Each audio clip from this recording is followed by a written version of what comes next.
ৰাম ৰাম জগমতি প্ৰেতে নয়ন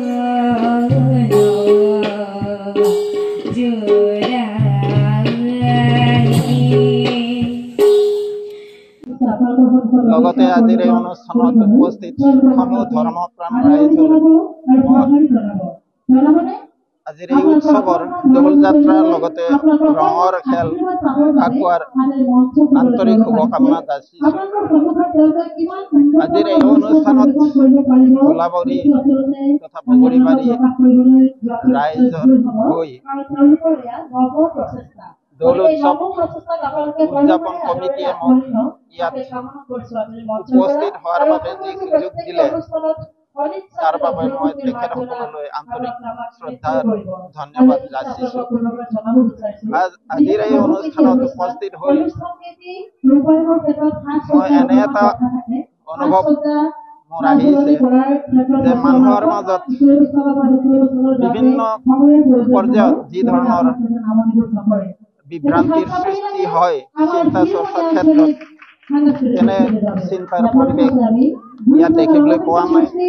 মাত্ৰ মই দেখিবলৈ পাইছোঁ যে আধ্যাত্মিক মনোভাৱেৰে আধ্যাত্মিকতাৰ মানসিকতাৰে আজিৰ এই অনুষ্ঠানত বগৰীবাৰী আৰু ধুলাবাৰীৰ সমূহ ধৰ্মপ্ৰাণ ৰাইজে উপস্থিত হৈ তেখেতসকলৰ ভগৱানৰ প্ৰতি যি শ্ৰদ্ধা সেই শ্ৰদ্ধাটো মই দেখিবলৈ পাইছোঁ আৰু মই মনত যথেষ্ট সুখী হৈছোঁ যে এনে এটা ধাৰ্মিক তথা আধ্যাত্মিক পৰিৱেশ মই উপভোগ কৰিবলৈ পাই।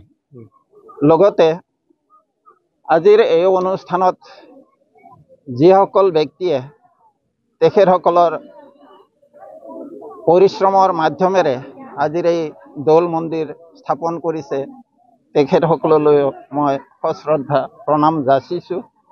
আগন্তুক দিনত এই অনুষ্ঠানৰ মাধ্যমেৰে বগৰীবাৰী ধুলাবাৰী তথা সমূহ অঞ্চলবাসী ৰাইজ নিজৰ বিভিন্ন উন্নয়নমূলক কামৰ উপৰিও ভগৱানৰ প্ৰতি আমাৰ যি শ্ৰদ্ধা থাকিব লাগে তেনে শ্ৰদ্ধাৰ মাধ্যমেৰে এটা সুন্দৰ জীৱন তথা সুখময় শান্তিময় জীৱন যাপন কৰিব পাৰে তাৰ বাবে মই ভগৱানৰ ওচৰত প্ৰাৰ্থনা জনাইছোঁ।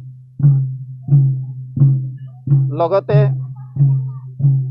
আজিৰ এই অনুষ্ঠানত মোৰ যি সতীৰ্থ বন্ধুসকল সাংবাদিক বন্ধুসকল আপোনালোক আটাইলৈও মোক এইখিনি সুবিধা দিয়াৰ বাবে মোৰ মনৰ কথা ব্যক্ত কৰাৰ যি সুযোগ সুবিধা আপোনালোকে প্ৰদান কৰিলে তাৰ বাবেও অশেষ ধন্যবাদ আৰু আমাৰ দৌল উৎসৱ তথা ৰঙৰ উৎসৱ ফাকুৱা নাইবা হোলীৰ শুভকামনা যাচি মই মোৰ বক্তব্য সামৰিছোঁ। দৌল উৎসৱত আজি উপস্থিত আমাৰ মাজত উপস্থিত সাংবাদিক বন্ধুসকল লগতে মোৰ সতীৰ্থ বন্ধুসকল, আজি আমাৰ এই মহান অনুষ্ঠানটি আজি 30 বছৰে আমি এনেকৈ উদযাপন কৰি আহিছোঁ।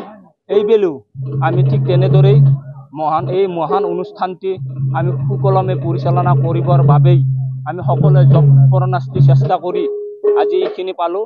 এই ৰাতিপুৱাৰ পৰা আমাৰ আৰম্ভ হৈছে পতাকা উত্তোলন, স্মৃতি তৰ্পণ, তাৰপিছত আহিল আমাৰ ভাগৱত পাঠ, ভাগৱত শোভাযাত্ৰা, তাৰপিছত লঘু আহাৰ বিতৰণ, প্ৰসাদ বিতৰণ আদি কৰি এতিয়া বৰ্তমান আমাৰ মাজত উপস্থিত দিহানাম প্ৰদৰ্শন হ'ব। আকৌ ৰাতিলৈকে আমাৰ নাট্যগোষ্ঠীৰ দ্বাৰা নাট প্ৰদৰ্শন, এইখিনি আজিৰ আমাৰ প্ৰগ্ৰেম আছে। আৰু অহাকালি আমাৰ বিকাল অনুষ্ঠান এটি আমি ৰাখিব পাৰিছোঁ, যিটো আমাৰ সাংস্কৃতিক সন্ধিয়া। তাত আমাৰ মাজত উপস্থিত থাকিব অসম বিখ্যাত বাবু বৰুৱা। গতিকে এইখিনি কৰি আমাৰ অহাকালি আমাৰ এই অনুষ্ঠান মহান অনুষ্ঠান ভাগি শেষ সমাপ্তি ঘটিব। কিমান বছৰ ধৰি আপোনালোকে ইয়াতে দৌল উৎসৱ পালন কৰি আহিছে? আমাৰ আজি 30 বছৰ হ'ল এই মহান অনুষ্ঠানটি আমাৰ আৰম্ভ হোৱাৰ 30 বছৰ আৰম্ভ হ'ল। কোন কোন ঠাইৰ পৰা আহি ইয়াত ধৰ্মপ্ৰাণ ৰাইজে অংশগ্ৰহণ কৰে?